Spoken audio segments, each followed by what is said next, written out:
Bom dia, turma do sexto ano. Hoje nós vamos continuar Povos da Mesopotâmia, parte 2. Mesopotâmia, nós vimos que significa terra entre rios. Vimos também na aula passada por que essa região é denominada crescente fértil, as civilizações mesopotâmicas e as principais características dos sumérios, dos acádios e dos assírios. Nós vemos aqui uma arte na Mesopotâmia. Hoje nós vamos ver como era formada a sociedade dos povos da Mesopotâmia. Era dividida em classes distintas. Classe privilegiada, formada pelos nobres, sacerdotes e militares que dominavam o poder, e a classe não privilegiada, formada pelos camponeses, artesãos e escravos, que eram explorados pelas massas privilegiadas. E o rei que ocupava aqui, o topo da pirâmide, ele era o representante do Deus na terra. Ele era visto assim. E os sacerdotes que ficam aqui abaixo do rei eram os grandes proprietários que acumulavam riquezas à custa da exploração dos camponeses, que fica logo aqui embaixo. E artesãos, que também eram obrigados a trabalhar em obras públicas e hidráulicas. E aqui na base ficavam os escravos, que não tinham direito algum e que tinham que trabalhar para todos eles.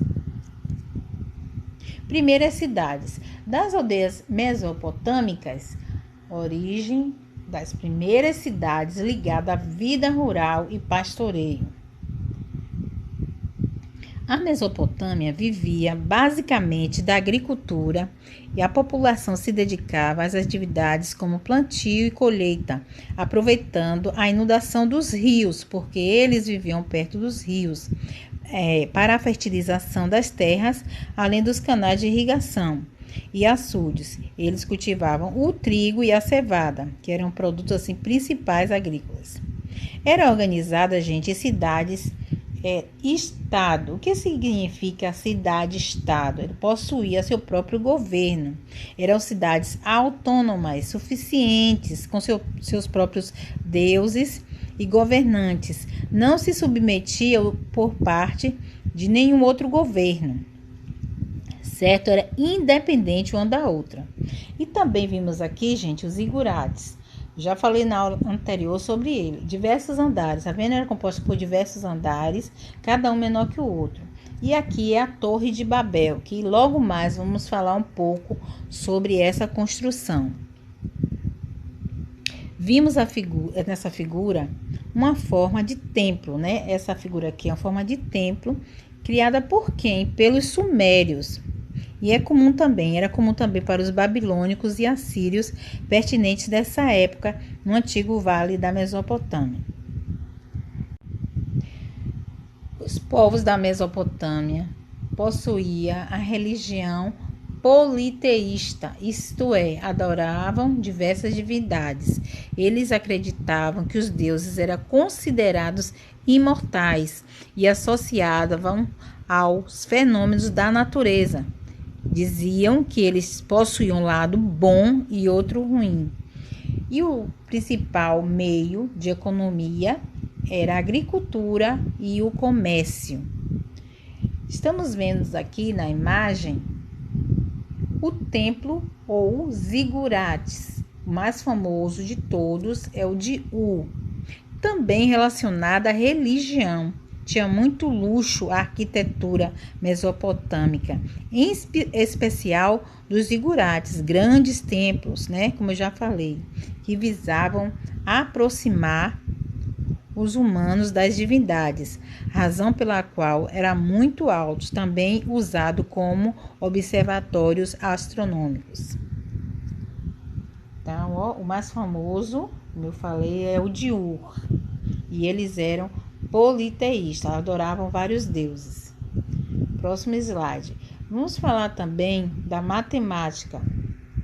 Desenvolveram, a matemática, ciência que foi desenvolvido nessa região em função da necessidade de construir diques, barragens e canais para controlar as cheias e as vazantes dos rios Tigre e Eufrates. Criaram também a álgebra, bem como a divisão do círculo em 360 graus, certo? Então, isso tudo foi desenvolvido pelos povos da Mesopotâmia.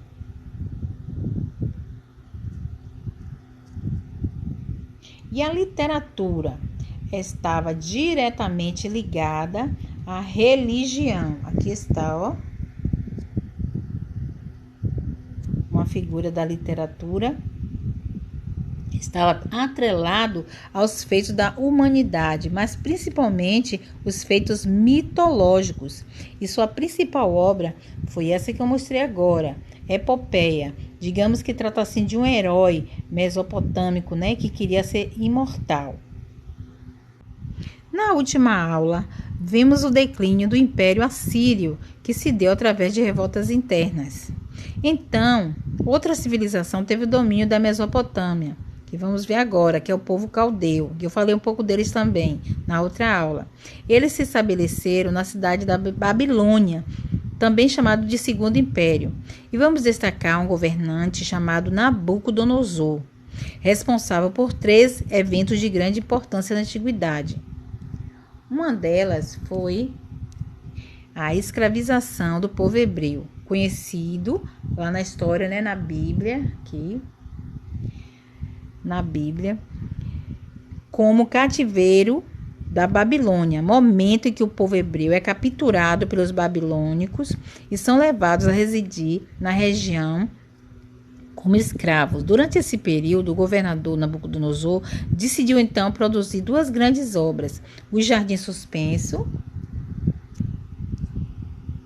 aqui, que é considerado uma das 7 maravilhas do mundo antigo. E o que era o Jardim Suspenso? Na verdade, eram terraços construídos em um lugar grande e circular, certo? Na cidade da Babilônia, e considerado das obras mais belas da antiguidade. Vamos encerrar, inclusive, com esse zigurate chamado Torre de Babel, como nós tínhamos visto anteriormente, né, que é descrito no histórico judaico. Após o governo de Nabucodonosor, que também nós vamos ver o declínio, né, desses povos, encerramos aí a autonomia da Mesopotâmia, né, que até então tinha sido governada por povos nativos da região, onde o território passa a ser conquistado pelos persas. E a partir daí, seu governante, né, o primeiro foi Ciro o Grande, justamente a partir de Ciro, quando ele liberta o povo hebreu e eles voltam para seu território, né, sendo libertado por Ciro, que já é uma nova etapa onde falaremos lá na frente sobre esse povo, né, que é o povo hebreu. Finalizo deixando para vocês um abraço e bons estudos.